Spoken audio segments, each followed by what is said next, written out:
Journal with Barbara Frum, tonight on CBC Television. The latest on the Keeler Road issue, tonight on Newsday at midnight.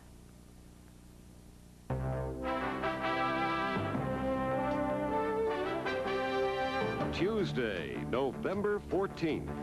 Tonight on The National, Czechoslovakia makes it easier for its citizens to go west. The growing agony of El Salvador's civil war. And on the Journal, Europe after the wall. From Moscow and Washington, are the superpowers losing their grip?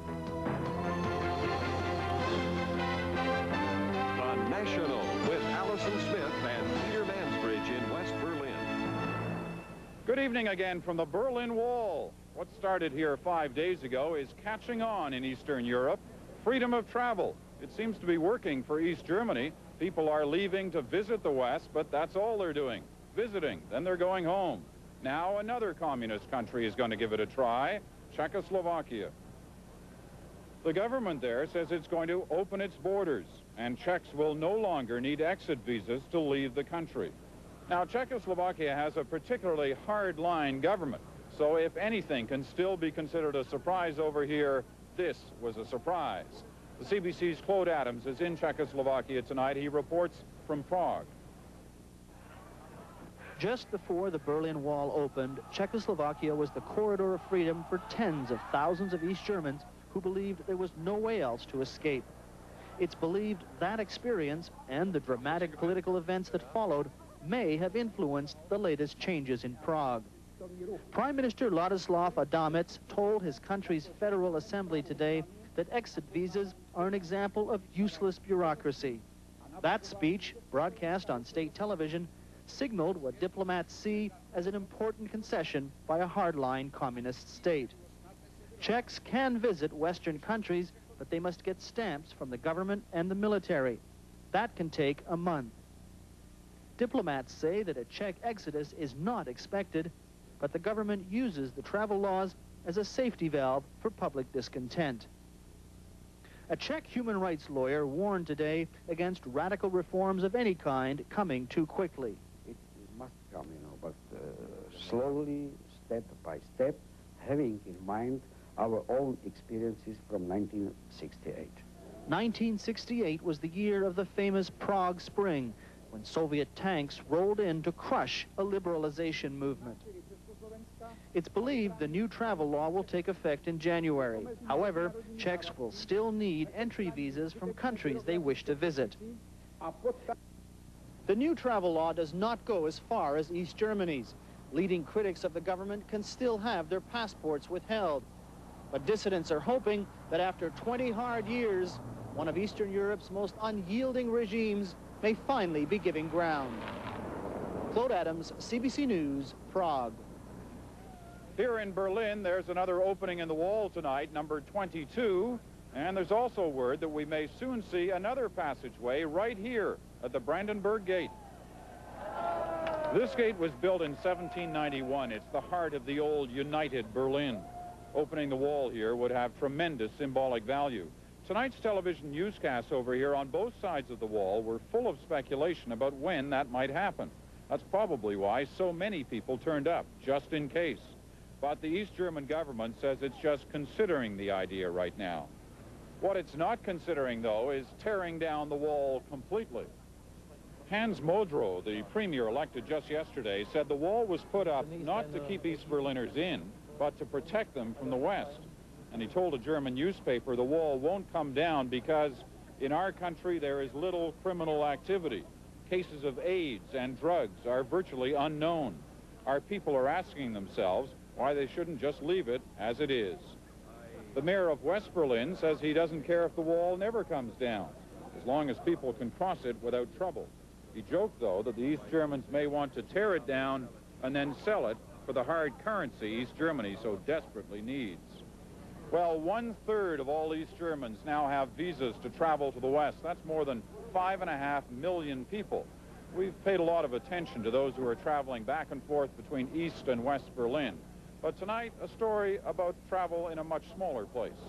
Paul Workman now from a town just outside Frankfurt, getting used to being whole again. Where there was a fence, there will soon be a road. Where there was no man's land was today filled with men, women, and children going for a stroll, something that a week ago might have got them shot. But not anymore, because Grossburschla East Germany and Grossburschla West Germany is no longer a divided village. East German workers were cutting up the barbed wire fence and giving it away as souvenirs.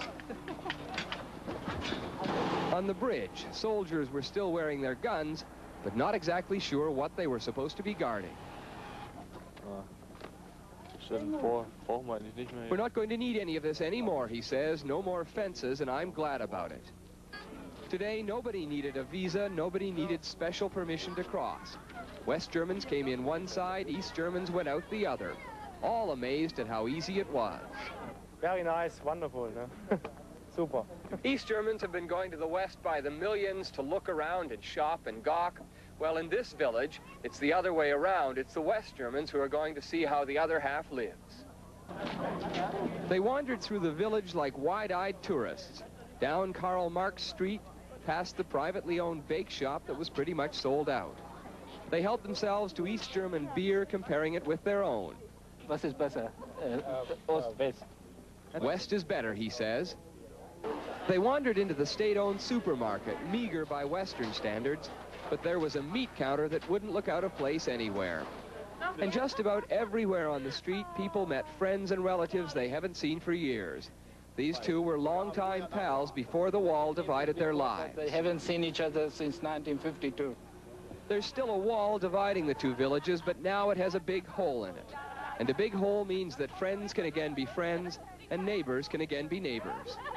Paul Workman, CBC News, Grossburschla, East Germany. Well, the events in Germany over the past few days have left a lot of other countries in Europe scrambling, trying to figure out what it all means. So Francois Mitterrand of France has invited his fellow leaders to Paris. There'll be a summit this Saturday to try to assess what's happening. One of the leaders invited is Helmut Kohl, the Chancellor of West Germany. He was in Poland today. Kohl was there to sign a series of economic agreements. He said it was time for Germany and Poland to heal the wounds of the past, a reference, of course, to the Second World War, when 6 million Poles were killed. And Kohl went to one of the horrific killing places of the war in Poland, to Auschwitz, where 4 million people were killed, most of them Jews. Kohl laid a wreath in their memory and stood silently, his head bowed. And we'll have more from Berlin later. The rest of the day's news now with Allison Smith. Thanks, Peter. In Moscow today, Soviet leader Mikhail Gorbachev had his most detailed reaction yet to all the changes sweeping through Eastern Europe. Gorbachev praised the developments of the past week in various East European countries, which he didn't name. He said the changes were very different in their origins, but said they have a common direction, one that he said would bring the countries closer and create new opportunities. But Gorbachev said no one should talk about one side having won a victory in the Cold War. Instead, he said it's better to work toward what he called a balance of interests. Bloody battles raged on in El Salvador today with fierce street-to-street fighting in the capital itself, San Salvador.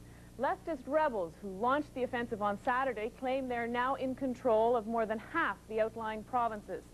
But the government paints a very different picture, saying it's holding its own. Jane Whitney of NBC News reports. Army and leftist rebels were still going head-to-head with no signs of retreat. The guerrillas have taken refuge in heavily populated areas, crippling the government counterattack. Recently, the rebels have been trying to resurrect their image as Latin America's best insurgent army and play a role in a negotiated peace. The bombing of a leftist union 2 weeks ago and the killings of 2 leftist party members killed the peace talks and galvanized the rebels into action. Despite more than $1 million a day in American aid in recent years, the Army is unprepared for the kind of house-to-house combat the rebels have forced it to make. The Army's U.S. training and experience have been limited to stalking guerrillas in the countryside. The rebels' bold attempt to capture the capital has dramatically